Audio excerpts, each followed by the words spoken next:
ತಮಗೆಲ್ಲ ತಿಳಿದಕ್ಕಂತ ವಿಷಯ ಇದೆ. ಮಹಾತ್ಮ ಗಾಂಧಿ ನರೇಗಾ ಕಾರ್ಯಕ್ರಮವನ್ನು ಬದಲಾಯಿಸಿ ಇವತ್ತು VB ವಿಕಸಿತ ಭಾರತ್ ಜಿ ರಾಮ್ಜಿ ಅಂತ ಹೆಸರು ಬದಲಾವಣೆ ಮಾಡಿದ್ದಾರೆ. ಬರೀ ಅದರಲ್ಲಿ ಹೆಸರು ಒಂದೇ ಅಲ್ಲ, ಈಗ ನಿನ್ನೆ ತಾನೇ ಗಾಂಧೀಜಿ ಅವರ ಡೆತ್ ಆನಿವರ್ಸರಿಯನ್ನು ಸೆಲೆಬ್ರೇಟ್ ಮಾಡ್ತಾ ಇದ್ದೀವಿ. ಇನ್ನೊಂದು ಸರಿ ಕೊಂದಿದ್ದಾರೆ ಅಂತಂತ ಹೇಳಕ್ ಇಚ್ಛೆ ಪಡ್ತೀವಿ. ಅವರ ಆತ್ಮ ಯಾವತ್ತು ಶಾಶ್ವತವಾಗಿರ್ತದೆ ಭಾರತ ದೇಶದಲ್ಲಿ. ಇವತ್ತು ಅದನ್ನ ಮಹಾತ್ಮ ಅನ್ನೋ ಹೆಸರನ್ನೇ ತೆಗಿಲಿಕ್ಕೆ ಒಂದು ಕುತಂತ್ರ ಅಂತಂತ ಹೇಳಲಿಕ್ಕೆ ಇಚ್ಛೆ ಪಡ್ತೀವಿ. ಇದು ನರೇಗಾ ಸ್ಕೀಮು 20 ವರ್ಷಗಳ ಹಿಂದೆ ನಿರಂತರವಾಗಿ ಸತತವಾಗಿ ಬಡ ಜನರಿಗೆ ಯೋಚನೆ ಮಾಡಿ ಚಿಂತನೆ ಮಾಡ್ತಕ್ಕಂಥ ಪ್ರೋಗ್ರಾಮ್ ನಡೀತಾ ಇದೆ. ಈ ಪ್ರೋಗ್ರಾಮ್ ಅನ್ನು ಅವರು ಝೀರೋ ಮಾಡ್ಲಿಕ್ಕೆ ಹೋಗ್ತಾ ಇದ್ದಾರೆ. ಆ ಕಾರಣದಿಂದ ಇದು VB ರಾಮ್ಜಿ ಅಂತ ಕೋಮ ಹೆಸರು, ರಾಮನ ಹೆಸರು ಇಟ್ಟು ಒಂದು ಎಲ್ಲ ಕಾಂಗ್ರೆಸ್ ಏನು ಇದು ಮಾಡಲ್ಲ ಅಂತಂತ ಹೇಳಲಿಕ್ಕೆ ಹೋಗ್ತಾ ಇದ್ದಾರೆ. ದೇವರ ಸ್ಥಾನದಲ್ಲಿ ಇರ್ತಾರೆ. ಮನುಷ್ಯರಿಗೆ ಕೆಲಸ ಮಾಡ್ತಕ್ಕಂಥ ಚಿಂತನೆ ಮಾಡ್ತಕ್ಕಂಥ ಮಹಾತ್ಮ ಗಾಂಧಿ ಮತ್ತು ಸರ್ಕಾರ ಬೇರೆ ಜಾಗದಲ್ಲಿ ಇರಬೇಕು. ಅವರು ಎರಡನ್ನು ಮಿಕ್ಸ್ ಮಾಡಿ ಪಾಲಿಟಿಕ್ಸ್ ಮಾಡ್ತಕ್ಕಂಥ ವ್ಯವಸ್ಥೆ ಮಾಡ್ತಾ ಇದ್ದಾರೆ. ಅದನ್ನ ತೆಗೆದು ಏನ್ ಡೆವಲಪ್ಮೆಂಟ್ ಮಾಡ್ತಾ ಇದ್ದಾರೆ, ಏನು ಕೆಲಸ ಮಾಡ್ತಾ ಇದ್ದಾರೆ ಅನ್ನೋದನ್ನ ಹೇಳೋದು ಬಿಟ್ಟು ಇದು ಕೋಮವಾದ ಲೆಕ್ಕದಲ್ಲಿ ತಗೊಂಡು ಹೋಗ್ತಾ ಇದ್ದಾರೆ. ಇವತ್ತು ಸಾಕಷ್ಟು ಅನುದಾನ ಕೊಟ್ಟಿದ್ದಾರೆ.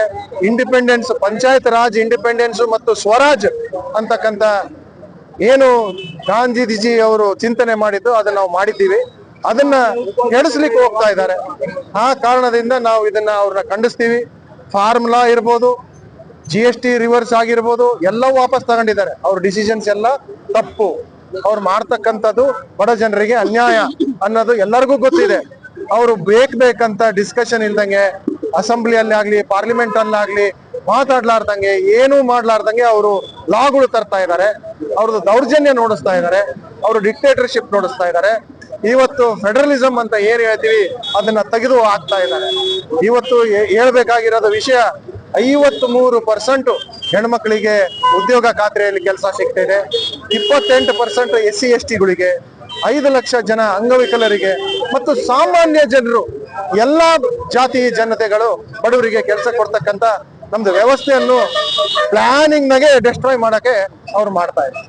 ಇನ್ನು ಹೇಳಲಿಕ್ಕೆ ಇಚ್ಛೆ ಪಡ್ತಾ ಇದ್ದೀನಿ, ಇದು ವಾಪಸ್ ತೆಗೆಯೋವರಿಗೆ, ರಿಪೀಲ್ ಮಾಡೋವರಿಗೆ ನಮ್ದು ಹೋರಾಟ ನಿರಂತರವಾಗಿ ಇರುತ್ತೆ ಅಂತಂತ ಹೇಳಕ್ಕೆ ಇಚ್ಛೆ. ಒಂದು ಬಿಜೆಪಿ ಸರ್ಕಾರ ನಿರ್ಣಯ ಏನಿದೆ ಅಂದ್ರೆ ಇಲ್ಲಿಯವರೆಗೂ ಕಾಂಗ್ರೆಸ್ ಪಕ್ಷವನ್ನು ಬೇರೆ ಸಮೇತ ಕಿತ್ತು ಹಾಕ್ಬೇಕು ಅನ್ನೋ ಒಂದು ಏಮ್ ಇಟ್ಕೊಂಡಿದ್ದಾರೆ ಅವರು. ಅದು ಸೂರ್ಯಚಂದ್ರರು ಇರೋವರೆಗೂ ಕಾಂಗ್ರೆಸ್ ಪಕ್ಷ ಖಂಡಿತವಾಗಿ ಇರ್ತದೆ ಮುಂದಿನ ಪೀಳಿಗೆಯಲ್ಲಿ ಕೂಡ ಅನ್ನೋದು ಅದು ಒಂದು ಅನಿಸಿಕೆ ಅವರಲ್ಲಿ ಬರ್ಬೇಕು ಅಂತಂದ್ರೆ ನಮ್ಮ ಪಕ್ಷ ಇನ್ನೂ ಮುಂಚೂಣಿಯಲ್ಲಿ ಬರಬೇಕು ಅನ್ನೋದು ಒಂದು ನನ್ನ ಅಭಿಪ್ರಾಯ. ಒಂದು ಆಮೇಲೆ ಈ ಉದ್ಯೋಗ ಖಾತ್ರಿ ಅನ್ನೋ ಯೋಜನೆ ಯಾಕೆ ಮಾಡಿದ್ರು ಮನಮೋಹನ್ ಸಿಂಗ್ ಅವರು ಅಂದಾಗ, ಈ ತಳಮಟ್ಟದ ಸಮುದಾಯಗಳು ಏನಿದ್ದು ಅಲ್ಲ ನಮ್ಮ ಜನಾಂಗದಲ್ಲಿ, ಕಡು ಬಡವರು, ನಿಜವಾಗ್ಲೂ ಅವ್ರಿಗೊಂದು ಆಸರೆ ಸಿಕ್ಕಿತ್ತು. ಇದನ್ನ ಆ ಆಸರೆಗೂ ಮಣ್ಣು ಹಾಕ್ತಾರೆ. ಶ್ರೀಮಂತರ ಹೊಟ್ಟೆ ತುಂಬಸಕ್ಕೆ ಪ್ರಯತ್ನ ಪಡ್ತಾರೆ. ಅವರು ಲಕ್ಷಾನುಗಟ್ಲೆ ಕೋಟಿಗಟ್ಲೆ ದುಡ್ಡನ್ನು ಹಾಳು ಮಾಡದಂತ ಲಲಿತ್ ಮೋದಿ ಇಂಥವ್ರನ್ನೆಲ್ಲಾರನು ಕಾಪಾಡ್ತಾರೆ. ನಮ್ಮ ಬಡವರ ಮೇಲೆ ಯಾಕೆ ಇವ್ರಿಗೆ ಕೆಟ್ಟ ದೃಷ್ಟಿ ಅನ್ನೋದು ಈ ಮೋದಿ ಅವರಿಗೆ ನಂಗೆ ಅರ್ಥ ಆಗ್ತಾ ಇಲ್ಲ. ಒಂದು ಅವರ ದೃಷ್ಟಿಯಲ್ಲಿ ಏನಾಗ್ಬಿಟ್ಟಿದೆ, ಈ ಮನು ಸಂಸ್ಕೃತಿನ ಮಾಡ್ಬೇಕು. ಅಂಬೇಡ್ಕರ್ ಅವರು ಏನು ನಮ್ಮ ಸಂವಿಧಾನ ಕೊಟ್ಟಿದ್ದಾರೆ ಆ ಸಂವಿಧಾನ ಅಳಿಸ್ಬೇಕು ಅನ್ನೋದು ಒಂದು ಇಟ್ಕೊಂಡಿದ್ದಾರೆ ಅವರು. ಆದ್ರೆ ಹೆಸರು ಹೇಳ್ಕೊಳ್ಳೋದು ಅಂಬೇಡ್ಕರ್ ಅವರು ಹೇಳ್ತಾರೆ, ಮಹಾತ್ಮ ಗಾಂಧಿ ಅವರ ಹೆಸರು ಹೇಳ್ತಾರೆ.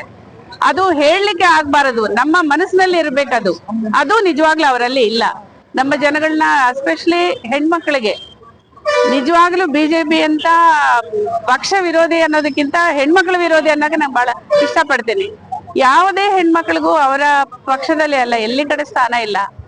ಹೆಣ್ಮಕ್ಳು ಬೀದಿಗೆ ಬರ್ಬೇಕು ಅಂತಂದ್ರೂ ಕೂಡ ಹೆದರ್ಕೊಳ್ಳುವಂತ ವಾತಾವರಣ ಅವರೇ ಸೃಷ್ಟಿ ಮಾಡಿದ್ದಾರೆ. ಇವತ್ತು ಜನರ ಮಧ್ಯದಲ್ಲಿ ಭೇದ ಭಾವನೆಗಳು ಹುಟ್ಟಿಸಿ ಮುಸ್ಲಿಮ್ಸು ಹಿಂದೂಗಳು ಅನ್ನೋದನ್ನ ಇಲ್ಲಿವರೆಗೂ ನಾವು ಅವ್ರ ಜೊತೆಗೆ ಕಲ್ತು ಬದುಕ್ತಾನೆ ಇದೀವಿ. ಅಂತವ್ರ ಮಧ್ಯದಲ್ಲಿ ಇವ್ರು ಬೆಂಕಿ ಹಾಕಿ ಅವರು ಚಳಿ ಕಾಯಿಸ್ಕೊಂತ ಇದ್ದಾರೆ. ಇದು ಒಂದು ನರೇಂದ್ರ ಮೋದಿ ಅವರಿಗೆ ಒಳ್ಳೇದಲ್ಲ. ಯಾರ್ದೋ ಮಾತು ಅನ್ನೋದಕ್ಕಿಂತ ಪಕ್ಷ, ನಿಮ್ಮ ಪಕ್ಷ ಬೆಳಿಬೇಕು ಅಂತ ನಿಮ್ಗೆ ಎಷ್ಟು ಅಭಿಲಾಷೆ ಇರುತ್ತೋ, ನಮ್ಮ ಪಕ್ಷ ಮೊದಲಿನಿಂದಾನೆ ಇವತ್ತಿನಿಗೆ ನಿಮಗೆ ಡ್ಯಾಮ್ಗಳಾಗಿರ್ಬೋದು, ಕಾಲೇಜುಗಳಾಗಿರ್ಬೋದು, ಆಸ್ಪತ್ರೆಗಳಾಗಿರ್ಬೋದು, ಯೂನಿವರ್ಸಿಟಿಗಳಾಗ್ಬೋದು ಕಟ್ಟಿರೋದು ನಾವು. ಇದರಲ್ಲೇನೆ ನೀವು ಓದ್ಕೊಂಡು ಮುಂದಕ್ಕೆ ಬಂದಿರೋರು ನೀವು. ಇವತ್ತು ನೀವೇನ್ ಮಾಡಿದಿರಿ ಕಾಂಗ್ರೆಸ್ನವರು ಅಂತ ಕೇಳ್ತಾರೆ, ಇದು ತಪ್ಪು. ಇದನ್ನ ಖಂಡಿತವಾಗಿ ನಾನು ವಿರೋಧ ಮಾಡ್ತೀನಿ. ಈ ಉದ್ಯೋಗ ಖಾತ್ರಿ ಅಂತ ಯೋಜನೆಗಳನ್ನು ನಿಜವಾಗ್ಲೂ ಇವರು ಸಾಯಿಸಬಾರ್ದು. 370 ರೂಪಾಯಿಯಲ್ಲಿ 240 ರೂಪಾಯಿಯಲ್ಲಿ ಅದರಲ್ಲಿ ಕೂಡ ಅಲ್ಲಿ ಕೆಲಸ ಇದ್ರೆ ಮಾತ್ರ ಕೆಲಸ ಮಾಡಿಸ್ತಾರಂತೆ. ಕೆಲಸ ಇಲ್ಲ ಅಂದ್ರೆ ಮತ್ತೆ ಅದು ಕೂಡ ಇಲ್ಲ. ಈ ರೀತಿ ಅವ್ರದ್ದೇನಾಗಿದೆ, ನಾವು ನಡೆದಿದ್ದೇ ದಾರಿ, ನಾವು ಮಾತಾಡಿದ್ದೇ ಶಾಸನ. ಇದು ಆಗ್ಬಾರ್ದು. ಇದಕ್ಕೆ ನಾವು ನಿಜವಾಗ್ಲೂ ನಾವು ಬದ್ಧ ವಿರೋಧಿಗಳು. ನಾವು ನಮ್ಮ ಪಕ್ಷದಿಂದ ಅವರಿಗೆ ಛೀಮಾರಿ ಹಾಕ್ತಾ ಇದೀವಿ ಅಂತ ಹೇಳಿ ನಾನು ಹೇಳಲಿಕ್ಕೆ ಇಷ್ಟಪಡ್ತಾ ಇದ್ದೀನಿ. ಹಳ್ಳಿಗೂ ಇದನ್ನ ಹಬ್ಬಿಸ್ಬೇಕು. ನಿಜವಾಗ್ಲೂ ಹೇಳ್ಬೇಕಂದ್ರೆ ಹೆಣ್ಮಕ್ಳ ಬೀದಿಗೆ ಬರ್ತಾರೆ, ಬೇರೆ ಏನೂ ಇಲ್ಲ. ಆ ತರ ಒಂದು ಪ್ರಣಾಳಿಕೆ ಆಲ್ರೆಡಿ KPCC ಇಂದ ಆಗಿದೆ. ಅದು ಮುಂದಿನ ವಾರದಿಂದ ಅದನ್ನ ಅನುಷ್ಠಾನಕ್ಕೆ ತರ್ತಾರೆ. ಅದಕ್ಕೆ ನಾವು ಇಲ್ಲಿ ಮಾಡಿದ್ರೆ ಪ್ರಯೋಜನ ಅಲ್ಲ.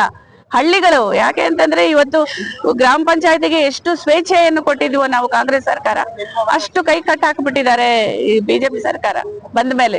ಯಾಕೆಂದ್ರೆ ಸೆಂಟ್ರಲ್ ಗವರ್ಮೆಂಟ್ಗೆ ಏನಾಗಿದೆ, ಅವರು ಏನು ಮಾಡ್ಬೇಕು ಅನ್ನೋದು ಅವ್ರಿಗೆ ಗೊತ್ತಿಲ್ಲ. ನಿಜ ಹೇಳ್ಬೇಕು ಅಂದ್ರೆ ಮಾಡ್ತಾರೆ, ಆಮೇಲೆ ಹಿಂದಕ್ಕೆ ತಕ್ಕೊಂತಾರೆ. ಇದು ಬೇಕಾ ನಮಗೆ ಇಂಥವೆಲ್ಲ?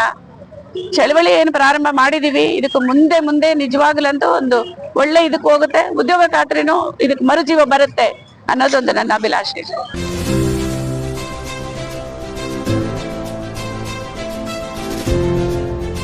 ಇದು ಸೂರ್ಯ ನ್ಯೂಸ್ ಕನ್ನಡ.